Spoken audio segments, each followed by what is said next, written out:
Alright, in this one I'm going to cover 3 matches, just like the previous video.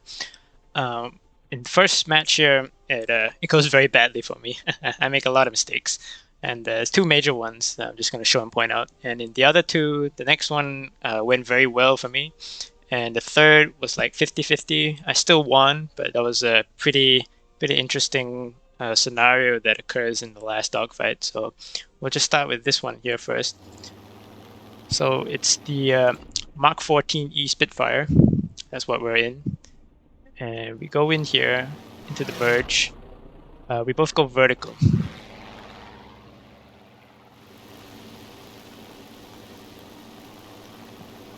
Now I think at the start there, I didn't pull as much of a lead on his on the bandit here. Basically, I didn't adjust it. That might have cost me a few degrees in terms of angle. But as we come in here, the guns only start to activate this second merge here, so going up into the vertical again. And here I make a very big mistake.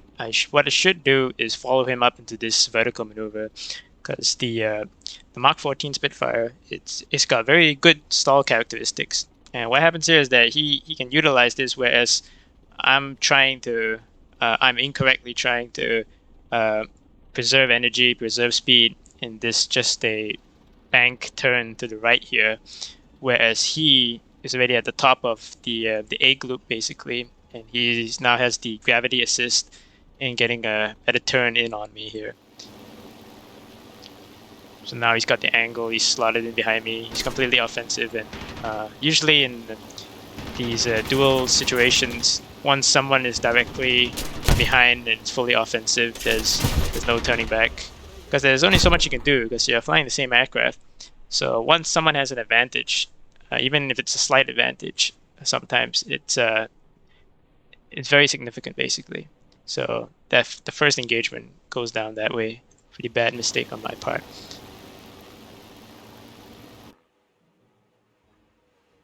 Now for the second round here. So I go for a shallow climb and then pull up into the vertical. I think again I'm not pulling as much of a lead on him in my lift vector here, but this one goes slightly better. So now I'm going full into the vertical with him.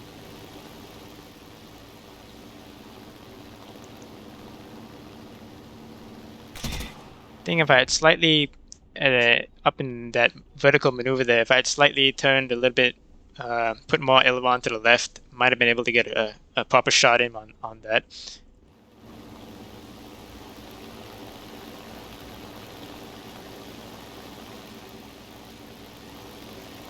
Since we're near the stall speed, I've got my flaps out. Problem with the Mark 14 is that the flaps are very fragile. You can rip them off very easily if you're not paying attention. And usually you have to just like tap it twice very quickly. So when you're maneuvering at high speeds, the flaps usually more of like a detriment in my experience, because you're spending too much time focusing on managing the flaps than you are doing the actual maneuvers. But once you get into a very steep vertical maneuver like this and you've reached like the stall speed, you can deploy them so long as you remember to retract them once you completed the top of the maneuver and you're going back in the dive. They can give you a couple more degrees in your turns.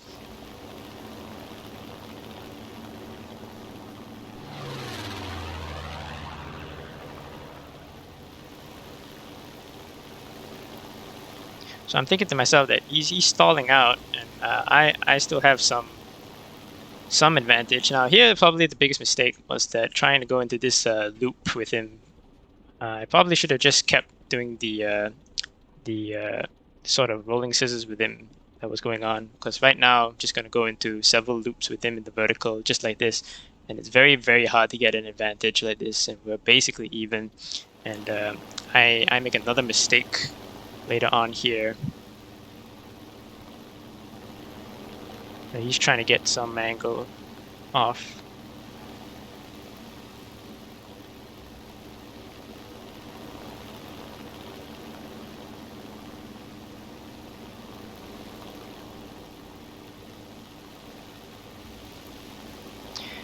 His roll maneuver there lets him get in behind.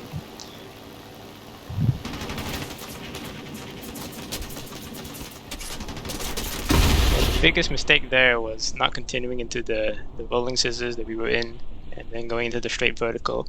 And just there, as he came into the vertical bank up, if we rewind it here a little bit. Where is he?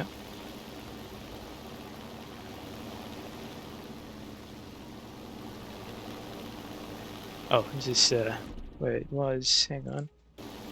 Go back here.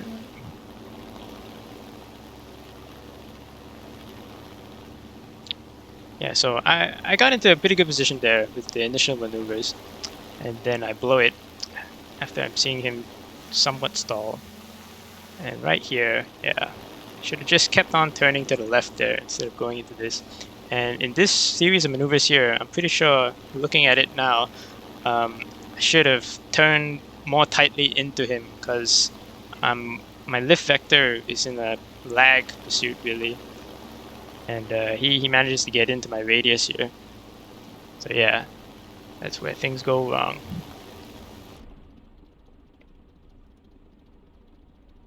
So we go on to the next replay.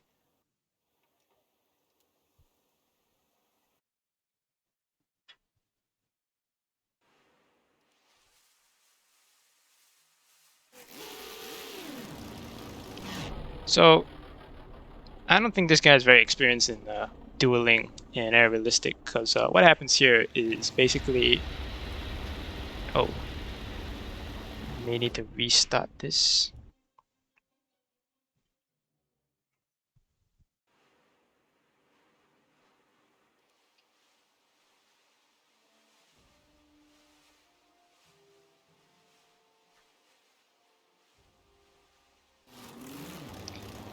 So what happens here is he starts making a lot of jarring maneuvers, and I'm not entirely sure what the purpose was, but as you can see here, he's now turned and he's going into the dive, and he's basically given me angles on him, which helps me out a lot.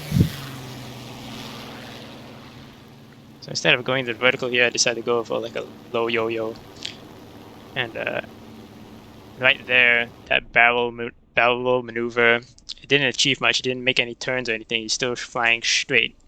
He didn't continue his turn. He didn't change direction either. So he just let me slot in behind him. He whipped his flaps there. I get some hits there in that shot.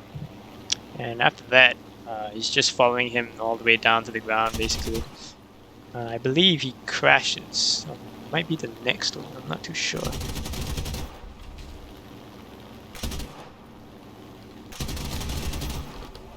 Alright, splash one.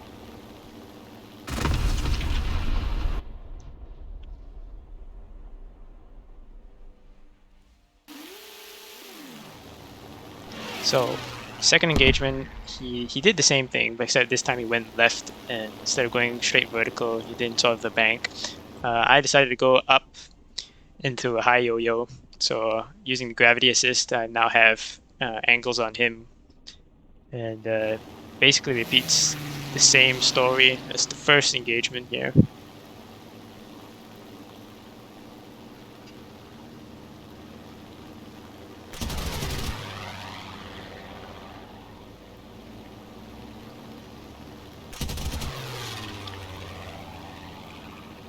And that's the kill shot.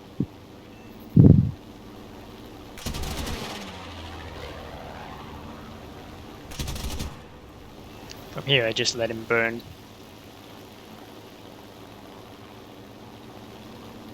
Come back in after he puts out the fire.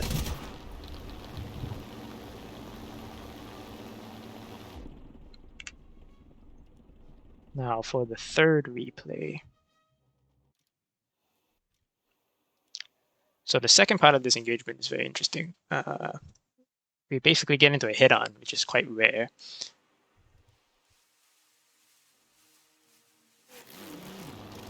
So what I've done now is my preset maneuver is to dive and go into a shallow dive to the left, basically. And as we're coming into the merge, I've created some distance, some room to turn. And usually folks, they don't really react to it. They just continue flying straight. And basically, just as we're about to get to the merge, I then go into a high yo-yo to the right. And that kind of gives me a little bit of a lead angle on them.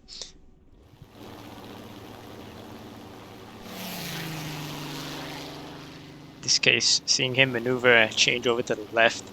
And as you can see, I'm already got angles on him. So, unlike in the first scenario, I'm not going down anymore, utilizing the Mach 14's capabilities, continue into the vertical, because it's very capable going into the vertical.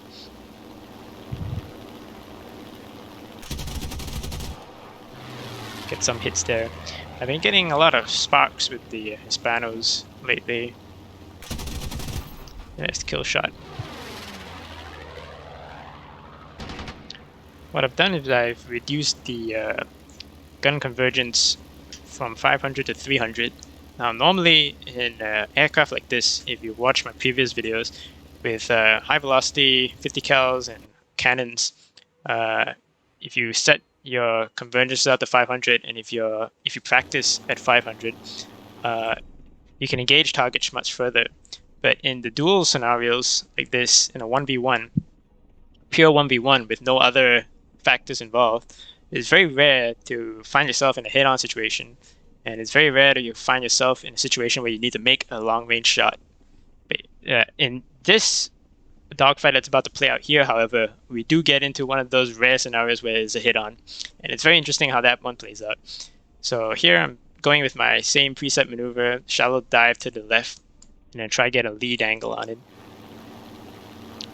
What he does is he continues flying straight. Now I've seen a couple of other players do this, and basically they only do this if they lose the first engagement. And what they're trying to do is they're trying to extend away, create separation from you. They wait till the timer for the gun safety goes off, and once that's all done, they then turn in and try to take a head on. Basically, they're trying to even the odds in their favor. That's kind of like their psychology behind it. If they can't outmaneuver you, then they might as well roll the dice and try for a 50-50 chance instead. So I level off here, then go into a shallow climb, see if I can get some altitude.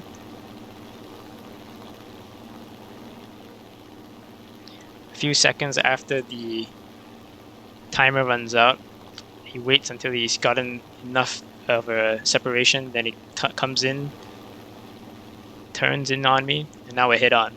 And we both take shots here. Now, I lose my engine. I think his fuel or water tank, but my engine's completely dead now. And what I've learned now is that if you're going into a defensive spiral like this, it's very similar to the flat scissors. Basically, the person who gets to slow down gets an advantage. Same in the flat scissors. It's not the same in going to the straight vertical, where if the guy who slows down was going to be the first one to stall, that will allow the other fighter a chance to do a hammerhead stall reversal on him. But in this case here, having the engine kind of plays in my advantage. But the problem is that I only get one chance to make one play to win this dogfight. Because if I blow it and I don't kill him in the next series of maneuvers, I'm done for, because I can't recover. My engine's gone.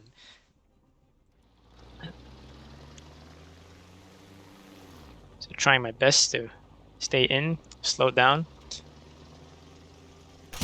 He's still gunning his engine, so I've slotted in behind him. And right now, a little bit of panicking here. Not very good shots, but nonetheless, he tries to pull up now. His damaged engine or fuel tank, I'm not sure, whatever, he can't recover much energy going from that dive here, and that sets me up for that. And right here, I stall out right after I take that shot. So it was a seconds counted kind of moment there. So yeah, so those are the three dogfights I'm just gonna make for this video. Hopefully I've pointed out all the things that went wrong, went right. It's a pretty steep learning curve.